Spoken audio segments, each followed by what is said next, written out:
আসসালামু আলাইকুম। সম্মানিত মাগুরাবাসী, দেখতে পাচ্ছেন যে আমার এই সাইডটাতে শহীদ রাব্বি স্মৃতিস্তম্ভ তৈরি হচ্ছে। মাগুরাতে আগস্টের 4 তারিখে গুলিবিদ্ধ হয়ে শহীদ হয়েছিলেন আমাদের মেহেদী হাসান রাব্বি ভাই, আমাদের গ্রামের সন্তান, মাগুরার কৃতি সন্তান ছিলেন সে।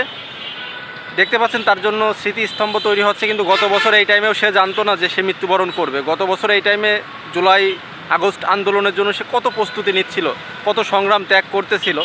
দেখতে পাচ্ছেন নবগঙ্গা পার্ক ঘেঁষে তৈরি হচ্ছে শহীদ মেহেদী হাসান রাব্বি ভাইয়ের স্মৃতিস্তম্ভ, দেখতে পাচ্ছেন। আর বর্তমান পার্কের ভিউটা অনেক সুন্দর, অনেক পরিষ্কার পরিচ্ছন্ন রাখছে। আপনারা সময় সুযোগ পেলে এখানে আসতে পারেন। বিশেষ করে আপনাদের কাছে অনুরোধ, আপনারা শহীদ মেহেদী হাসান রাব্বি ভাইয়ের স্মৃতিস্তম্ভটা দেখতে হলেও অন্তত নবগঙ্গা পার্কে আসবেন। সম্মানিত মাগুরাবাসী, অতি দ্রুততার সাথে এই শহীদ রাব্বি হাসান স্মৃতিস্তম্ভ তৈরি হচ্ছে, দেখতে পাচ্ছেন খুবই দ্রুততার সাথে। মাত্র 3 থেকে 4 দিন কাজের বয়স, কাজ অনেক অগ্রগতি হয়েছে। ধন্যবাদ সবাইকে। আসসালামু আলাইকুম।